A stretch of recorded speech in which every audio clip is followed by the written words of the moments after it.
Sir, Ashwini ಅವರ journey ನೋಡಿದಾಗ ಇಡೀ ಜರ್ನಿ ಅದೊಂದು ಹೂವಿನ ಹಾಸಿಗೆ ಆಗಿರಲಿಲ್ಲ, ಮುಳ್ಳಿನ ಹಾದಿ ಆಗಿತ್ತು. ಯಾಕಂದರೆ ಪ್ರತಿ ಕ್ಷಣ ಒಂದಷ್ಟು ಏನು ಟಾರ್ಗೆಟ್ ಆಗಿರ್ಬೋದು, ಜೊತೆಗೆ ಸಿಂಗಲ್ ಸಿಂಹಿಣಿ ಥರನೇ ಅವರು ಬಿಗ್ ಬಾಸ್ ಮನೆಯಲ್ಲಿ ಹೋರಾಟ ಮಾಡಿರೋವಂಥದ್ದು. ಸೊ ಅದ್ರ ಬಗ್ಗೆ ಎಲ್ಲ ಹೇಳೋದಾದರೆ ಏನು ಹೇಳ್ತೀರಾ? ಈ ಸೋಷಿಯಲ್ ಮೀಡಿಯಾದಲ್ಲೂ ಅಷ್ಟೇ ಅಶ್ವಿನಿ ಅವ್ರ ಬಗ್ಗೆ ಸ್ಟಾರ್ಟಿಂಗ್ನಲ್ಲಿ ತುಂಬಾ ಹೇಟ್ರೆಡನ್ನು ನೀವು ಕೂಡ ಸಾಕ್ಷಿ ಮಾಡಿರ್ತೀರಾ ಅಂತ ಅನಿಸುತ್ತೆ ಅದನ್ನೆಲ್ಲ. ಸೊ ಅದ್ರ ಬಗ್ಗೆ ಎಲ್ಲ ಆದರೂ ಅವರು ಜಗ್ಗದೆ ಕುಗ್ಗದೆ ಇಲ್ಲಿವರೆಗೂ ಬಂದಿರೋವಂಥದ್ದು. ಈಗ ಬಿಗ್ ಬಾಸ್ ಮನೆ ಅಂತ ಹೇಳಿ ಅಲ್ಲಿ ಅಷ್ಟು ಜನನ ಕೂಡಾಕ್ದಾಗ ಅವ್ರು ಏನೇನು ನೋವು ನಲಿವುಗಳಿದ್ರೂ ಕೂಡ ಅಲ್ಲಿ ಒಬ್ಬರ ಮೇಲೆ ಒಬ್ಬರು ರಿಯಾಕ್ಟ್ ಆಗಲೇಬೇಕು, ತೋರಿಸ್ಕೊಳ್ಳೇಬೇಕು. ಅಂಥದ್ದನ್ನೇ ನಾವು ಹೇಳ್ತಿರೋವಂಥದ್ದು. ಅಶ್ವಿನಿ ಗೌಡ್ರಿಗೆ ಏನೇನೆಲ್ಲ ಅನಿಸುತ್ತೆ ಅದೆಲ್ಲವೂ ಕೂಡ ನೈಜವಾಗಿ ನಡೆದಂಥದ್ದು. ಕೋಪ ಬಂದಾಗ ಕೋಪವನ್ನು ತೋರಿಸಿದ್ದಾರೆ, ಅನ್ನ ಅಡುಗೆ ಮಾಡಿ ಊಟವನ್ನು ಬಡಿಸಿದ್ದಾರೆ, ಎಲ್ಲರ ಜೊತೆ ಪ್ರೀತಿಯಿಂದ ನಡ್ಕೊಂಡಿದ್ದಾರೆ. ಗೇಮ್ಗಳು ಬಂದಾಗ ಅವರ ಶ್ರಮವನ್ನು ಪಟ್ಟು ಗೇಮ್ಗಳ್ನ ಆಡಿದ್ದಾರೆ. ಆ ಎಲ್ಲ ವಿಚಾರಗಳನ್ನು ಇವತ್ತು ಜನರ ಮುಂದೆ ಬಿತ್ತರಾಗಿದೆ. ಅಶ್ವಿನಿ ಗೌಡರು ಅವತ್ತಿನ ಕೋಪಕ್ಕೆ ಒಂದಷ್ಟು ಜನ ಸಿಡಿದಿದ್ದು ನಿಜ. ಇವತ್ತು ಅಶ್ವಿನಿ ಗೌಡರ ಆಟವನ್ನು ನೋಡಿ ಮೆಚ್ಚುಗೆನ ವ್ಯಕ್ತಪಡಿಸ್ತಿರೋದು ನಿಜ.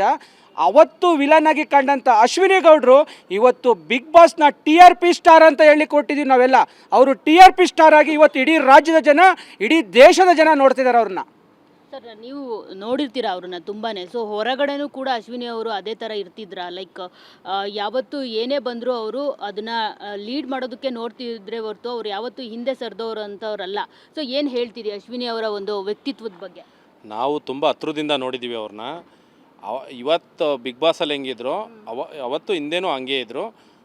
ಮೊದಲನೇ ದಿನ ಬಿಗ್ ಬಾಸ್ಗೆ ಹೋದಾಗಲ ಮೊದಲನೇ ದಿನವೇ ರಾಜ ಮಾತೆ ಅಂತಲೇ ಅನ್ಸ್ಕೊಂಡ್ರು. ಈಗ ಫೈನಲಲ್ಲೂ ಅಷ್ಟೇ, ಅವರು ಆಚೆ ಬಂದರೂ ಅಷ್ಟೇ ಅವ್ರು ರಾಜ ಮಾತೆನೇ, ಯಾವಾಗಲೂ ರಾಜ ಮಾತೆನೇ.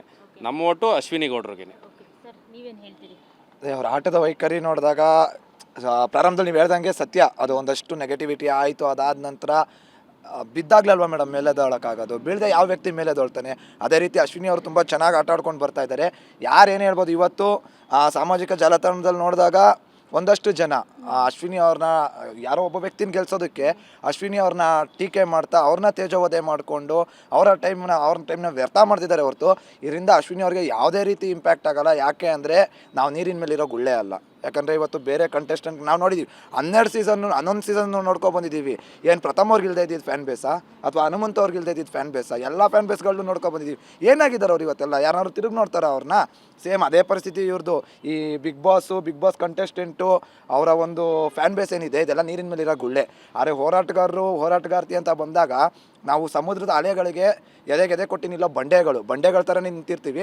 ನಾವು ಹೆದರೋ ಮಕ್ಕಳಲ್ಲ, ಇದನ್ನೆಲ್ಲ ಎದುರಿಸಿ ನಿಲ್ಲೋ ತಾಕತ್ತು ಪ್ರತಿಯೊಬ್ಬ ಹೋರಾಟಗಾರನಿಗೂ ಇದೆ. ಒಳಗಡೆ ಹೋಗಿರೋದು ಸಿಂಹಿಣಿ ರಾಜಮಾತೆ. ನಮ್ಗೆ ಅವರೇ ರಾಜಮಾತೆ. ನಮ್ಮ ರಾಜಮಾತೆನ ನಾವು ಗೆಲ್ಸ್ಕೊಂಡು ಕರ್ಕೊಂಡು ಬಂದೇ ಬರ್ತೀವಿ.